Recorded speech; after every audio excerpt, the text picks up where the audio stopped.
Greetings, humanity! Today is Thursday, February 5th, 2026. Let's grok the news.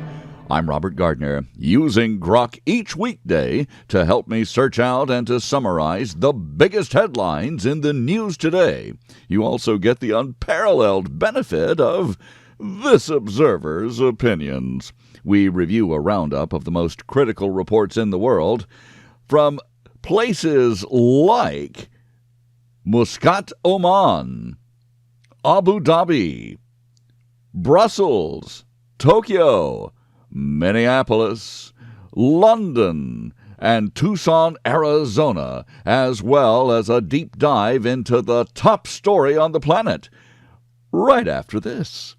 M.S. Gardner, my wife, is a finalist for Best Author in the 2026 Best of Baldwin competition. That's because of her novella, last year's Moon Meridian Prize winner from April Gloaming Publishing, Wolf's Bane, a dark, serious, modern take on an old fairy tale. It's a page-turning Southern Gothic story for adults. Wolf's Bane, available now at thecuriousauthor.com. All one word, thecuriousauthor.com. And now, let's grok the most important news in the world today, starting with our lead story, Dateline Muscat, Oman, Tehran, and Washington.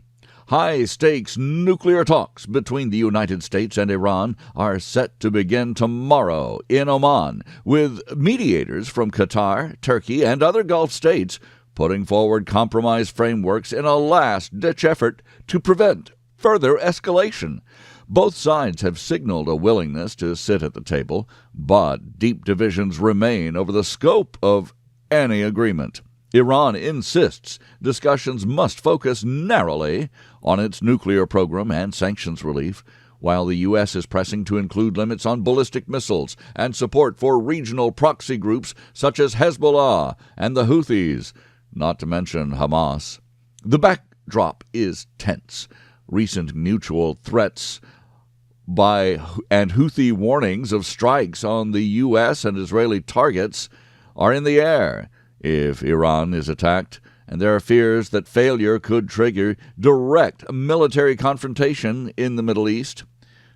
Of course, diplomats describe the atmosphere as cautious, but not optimistic, with Oman's quiet mediation role once again proving critical. A successful deal could stabilize global oil markets in the short term and reduce the risk of wider war in the short term. Collapse could accelerate the region toward open conflict, again, in the short term. This won't take long. The outcome is being observed closely in capitals from Jerusalem to Riyadh to Brussels. This observer notes that the headlines carefully do not mention the perhaps tens of thousands of Persians slaughtered by the Islamic mullahs. What about their freedom? This may be a now or never situation for them. And now we grok the headlines from around the globe. Dateline Abu Dhabi from the United Arab Emirates, Kiev, and Moscow. Trilateral peace negotiations between the United States, Ukraine, and Russia entered their second day in Abu Dhabi, described as productive by multiple participants. How often have we heard that about these diplomatic talks? Signals emerged of a possible prisoner exchange. Well, we've seen those. But officials report no breakthrough on the core issues. Here we have it. And those issues being territory, a permanent ceasefire, or long-term security guarantees for Ukraine, while Russian forces continued strikes on Ukrainian energy infrastructure. As long as Zelensky and his Euro-globalist puppet masters insist on Ukraine regaining on the table what they could not keep on the battlefield, namely the persecuted ethnic populations of Eastern Europe, then there will be no peace until they are gone. Putin is not giving up, and no one can make him. Dateline, Washington, Moscow. The New START Treaty, the last major U.S.-Russia nuclear arms control agreement, formally expires today, ending verifiable limits on deployed strategic warheads for the first time since the Cold War. The United Nations called it a grave moment for global security, with experts warning of a possible unconstrained nuclear arms race. Another good reason, says this observer, to come to terms with Russia, rather than to keep poking the bear. Dateline Washington, Brussels, Tokyo. The United States launched Project Vault, a major initiative to counter China's dominance in critical mineral supply chains. Working with allies, Washington aims to secure alternative sources of rare earths, lithium, cobalt, and other materials essential for defense systems, electric vehicles, semiconductors, and clean energy technologies. This observer cannot help but note that regions such as Greenland and Ukraine are reported to have such deposits. Dateline Minneapolis, Minnesota. The Trump administration ordered the immediate drawdown of approximately 700 federal agents from the Minneapolis area, dramatically scaling back ICE operations after deadly incidents, including the homicide ruling in the Alex Pretty shooting. We'll see if that stands up. Widespread protests, refusals by local officials to cooperate. Now, this observer notes, despite what you just heard in the headlines, that local officials, for all their noise, are now cooperating, and that the additional federal agents are not needed, just like everywhere else in the country where they are not needed, especially since Trump promised to send in the U.S. military under the Insurrection Act if the Minneapolis insurrection continued. My Minnesota friends assure me that the rest of the state is nothing like deep Democrat blue Somali Minneapolis. Dateline Central Nigeria. Coordinated attacks by gunmen killed more than 160 people across multiple villages in central Nigeria. The violence occurred as the United States confirmed a new military deployment in the region aimed at supporting counterterrorism efforts. The persecution of Christians by savage Muslim tribes will continue as long as the tribes are savage and as long as the tribes are Muslim. Dateline Washington and London. Freshly released Jeffrey Epstein documents have named Bill Gates, Noam Chomsky, former Zimbabwe leader Robert Mugabe, and others, triggering new political fallout. Representative Nancy Mace moved to subpoena Gates. UK Labour MPs expressed outrage over Peter Mandelson's links, and survivors renewed calls for continued investigation.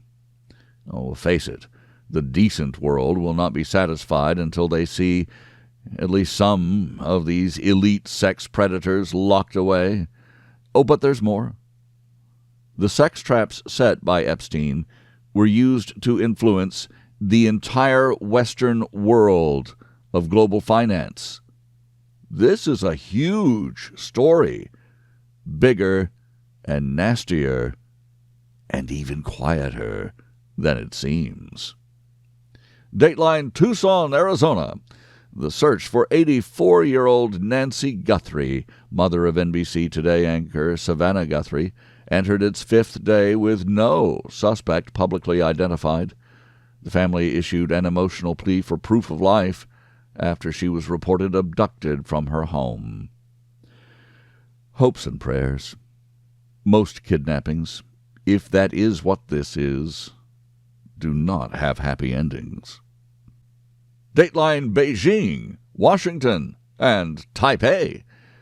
Chinese President Xi Jinping told President Trump during a phone call that the United States must exercise prudence in supplying defensive arms to Taiwan.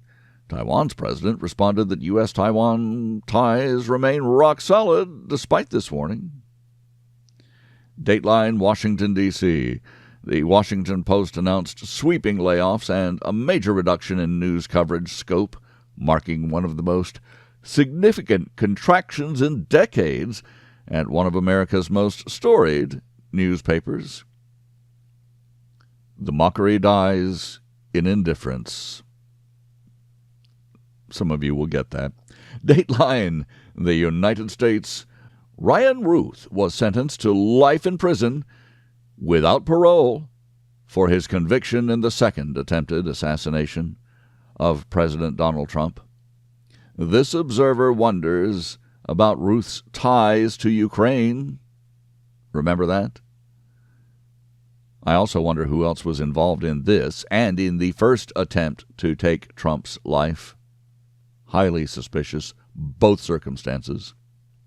Dateline, Dhaka, Bangladesh.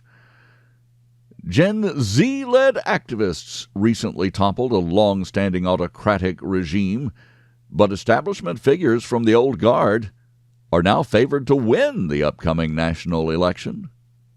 Do the old folks prefer a stable tyranny to unstable chaos? Maybe so. Dateline, Australia.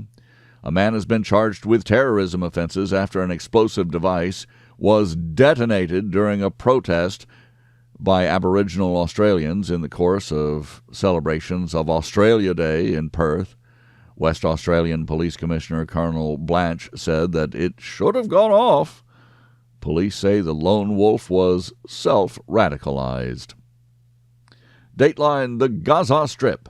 Hospitals in Gaza are reportedly struggling to keep newborn babies alive as severe shortages of medicine, electricity, and medical supplies continue to cripple remaining medical facilities, many of which have served as shields for Hamas terrorists, it should be noted, because the headlines do not note the ongoing violence of the terrorists who refuse to disarm, nor of their Islamic counterparts seeking to arm them further through medical supply lines. This is sticky. Dateline, Jakarta, Indonesia. Indonesia's economy grew above 5% in the latest quarter, driven primarily by strong domestic consumption, despite ongoing global economic headwinds. And Dateline, Cilegon, Indonesia. A severe nitric acid leak at an industrial facility in Cilegon hospitalized dozens of people and raised serious concerns about chemical safety and regulatory oversight. This observer has noted that Indonesia seems to have many preventable incidents, especially recently, where the safety of people has been willfully ignored by those in charge. And Dateline, the world.